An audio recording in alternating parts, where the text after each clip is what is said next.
el periodista Víctor Hugo Morales viene batallando y denunciando hace muchos años, desde hace más de 15, el tema de los monopolios y los medios de comunicación, y señalando a su vez la injusticia que constituye que millones de argentinos, para quienes el fútbol es una auténtica pasión, un encuentro familiar, no hayan tenido acceso gratuito a través de la televisión.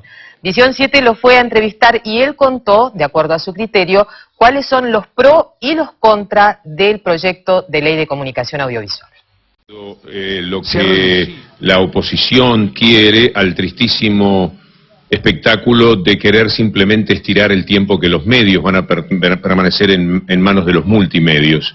Ya quieren cambiar lo que en un año debería modificarse a 3 años, estirar un poco el tiempo de los privilegios. Es patético que la discusión esté centrada en eso, pero al mismo tiempo es muy honesto, entre comillas, que lo planteen ahora a cara descubierta de esa forma. Están operando, trabajando para multimedios a los que yo conozco muy de cerca en las consecuencias de lo que han hecho, porque he sido testigo de su estafa y de su manera de operar con códigos estrictamente mafiosos parapetados detrás de lo que llamamos la libertad de prensa. A mí me da mucha vergüenza. El otro día leí a Siete Case en una nota en la que él terminaba, después de decirle, mire, digan lo que quieran, digan que era por las telefónicas, digan que eran por los 2 años que iban a revisar las licencias, pero no digan, por favor, que es el nombre de la libertad de prensa. Y yo le pido a la oposición, a todos los que están en contra de esta ley, que jamás mencionen la libertad de prensa, porque la libertad de prensa es justamente lo que ha estado confiscada por la diversidad, la posibilidad que se abre, la apertura a trabajadores que no tienen posibilidades de ejercer su profesión. Yo recibo, pero diariamente, currículum, tengo más de 800 en mis oficinas, que nunca van a trabajar porque no hay espacios donde hacerlo, justamente por esas concentraciones. Que aparezcan más radios, que aparezcan más medios, más canales, determinará que haya mucho más trabajo para locutores, para periodistas, etcétera.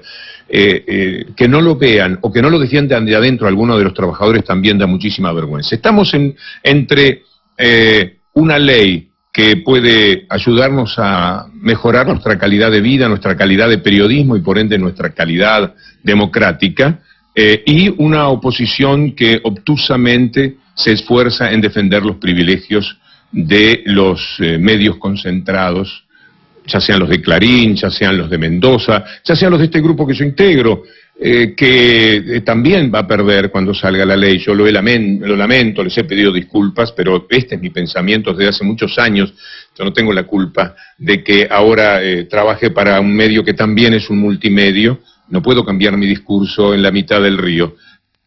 Y en estos días escucharon algunas afirmaciones que no son ciertas, ¿no es así, Mariana Moyano?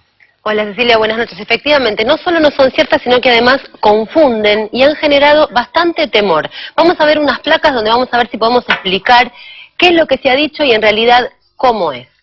TN se ha dicho que va a desaparecer. No es cierto. Lo que tiene que hacer el grupo dueño de esa señal es decidir con cuál de las 6 o 7 que tiene en la actualidad se va a quedar de modo tal de no superar el límite autorizado por la ley en caso de aprobarse.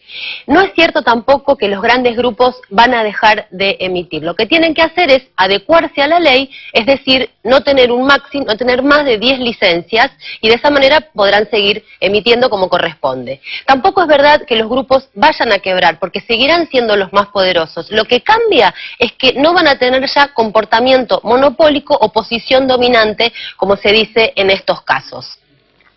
Lo que tampoco es cierto es que el gobierno va a controlar los contenidos. La ley no dice absolutamente nada respecto de los contenidos que los programas van a poder emitir. Eso queda a criterio del emisor, de los dueños de los medios de comunicación. Tampoco es verdad que va a haber despidos, muy por el contrario, si se abren nuevas fuentes de trabajo, lo más probable es que todas las personas relacionadas con los medios de comunicación tengan posibilidades de mayor acceso a los trabajos. Justamente lo que tiene que ver con los contenidos es que no hay ninguna garantía de que la producción propia sea de calidad. Y esto es paradójico porque justamente la falta de esta garantía es que el gobierno no va a meterse en los contenidos de los programas. Tampoco es cierto que si una empresa de cable vende una parte, el usuario va a quedarse sin cable. Pasará lo mismo que cuando el cable fue de un dueño y pasó a otras manos. Seguimos viendo cable. Es muy probable también que bajen los precios porque habrá más competencia. Por supuesto, esto no lo podemos saber con antelación, pero siempre que hay más oferta suelen descender los precios, en este caso, del servicio de cable. Y por último, ¿cómo se harán para llegar al 33%? Simplemente, entre lo que las empresas dejen porque exceden las licencias y a medida que vayan caducando las licencias, lo que pasará es que se cumplirá con la legislación que propone que el espectro esté dividido en 3 partes. Recordemos, una parte para los privados con fines de lucro, otra parte para los privados sin fines de lucro y una tercera parte no a manos del Estado, sino en resguardo del Estado, de modo tal de que se pueda cumplir la ley. Como vemos, lo que se está diciendo en realidad no es información, lo que hace es generar miedo y lo que hay que hacer básicamente es leer el proyecto y de ese modo todo se aclara.